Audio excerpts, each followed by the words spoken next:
अपने पराए। घर की लड़ाइयाँ कितनी भी हो, लेकिन ये भी सच है कि किसी पर कोई आपत्ति हो तो अपना ही परिवार साथ देता है। भैया, मेरे पीछे पुलिस लगी है, प्लीज मुझे बचा लो। रवि और राज दो भाई, लेकिन दोनों में कभी नहीं पटी। अरे क्या हुआ छोटे, क्या कर दिया तूने? अरे कुछ नहीं भैया, मेरा दोस्त है ना राजू, वो मुझे लेकर बैंक गया था। मुझे नहीं पता भैया कि वो वहाँ बैंक लूटने जा रहा है।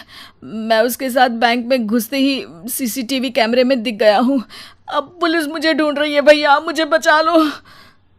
राज कुछ सोचता है, फिर कहता है, ओके, तुम यहीं रुको, मेरा एक दोस्त पुलिस में है, मैं बात करता हूँ। तभी वहां रवि की बीवी राज की बीवी के साथ आ जाती है। तुम लोगों के घर जब तक पुलिस का आना जाना है, बच्चों को यहीं छोड़ दो, उन पर असर ठीक नहीं पड़ेगा। तभी वहां पुलिस आ जाती है। चलो चलो, कौन है रवि, थाने चलो। मैंने कुछ नहीं किया, मुझे कुछ नहीं पता।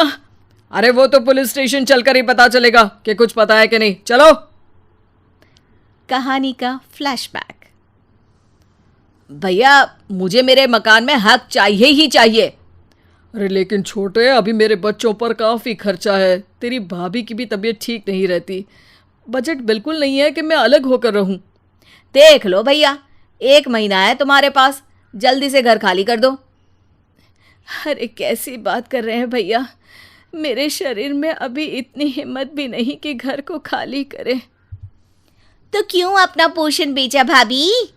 अरे तुम तो जानती हो, पिताजी की बीमारी के कारण उन्हें हमारी ज़रूरत थी, कैसे आते पैसे। ससुर जी तो बूढ़े थे भाभी, उनकी बीमारी में भी पैसे लगाना कौन सा अकल का काम था। तो क्या पिताजी को मैं मरने के लिए छोड़ देता? अरे रवि, तू तो समझ, पापा को हमारी ज़रूरत थी, उन्होंने हमारे लिए हर वो काम किया जिससे हमें खुशी मिले। बैक टू रवि, जो जेल में बैठा है। ये मैंने क्या कर दिया था? मैं ना पिता का हुआ ना ही भैया का, मेरे साथ जो हो रहा है ठीक ही हो रहा है। तभी वहां पुलिस वाला आता है। रवि, तुमसे कोई मिलने आया है। भाभी, आप यहाँ क्यों आई? पुलिस स्टेशन है ये भाभी। भैया, आपकी जगह मेरा भाई होता तो क्या मैं नहीं आती? अच्छा, ये खाना ले लीजिए, खा लीजिएगा। आपके भैया लगे हैं वकीलों और पुलिस वालों से बात करने में, डरने की कोई बात नहीं, जब आपने गुनाह किया ही नहीं तो सज़ा भी नहीं मिलेगी। रवि भाभी को देखकर रोने लगता है। घर में साक्षी चुपचाप बैठी होती है कि तभी सोनम कहती है, अरे साक्षी, क्या हुआ, परेशान क्यों हो रही हो?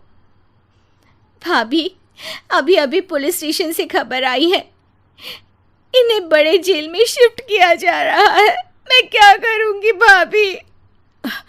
रो मत, हम अच्छे से अच्छा वकील करेंगे। लेकिन उसमें तो बड़े पैसे लगेंगे दीदी, हम इतना पैसा कहाँ से लाएंगे?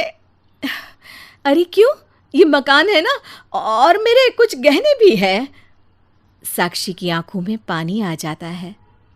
पर दीदी, ये तो आप और भैया की मेहनत की कमाई है। पापा के बाद भी तो हम लोगों का सब खत्म हो गया था, पापा को तो बचा नहीं पाए, लेकिन भैया को ज़रूर बचा लेंगे, और भगवान चाहेंगे ना तो दोनों भाई मिलकर इससे भी बड़ा मकान खड़ा कर लेंगे। साक्षी। थोड़ी देर में राज वहाँ आता है। सोनम सही कह रही है साक्षी, पैसों की कमी के कारण किसी भी बेगुनाह को सज़ा नहीं मिलती। राज एक अच्छा सा वकील करता है।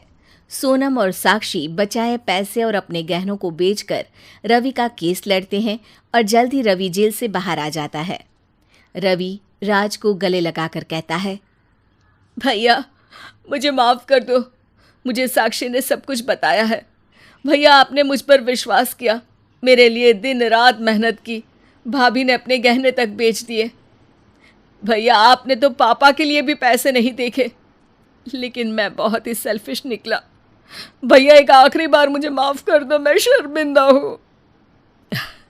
अरे भाई, अपने तो अपने ही होते हैं, पापा ने हमारे लिए क्या नहीं किया ये तुम्हें बताने की ज़रूरत नहीं है मुझे। और फिर तू तो मेरा भाई है, पैसे से बढ़कर रिश्ते होते हैं भाई।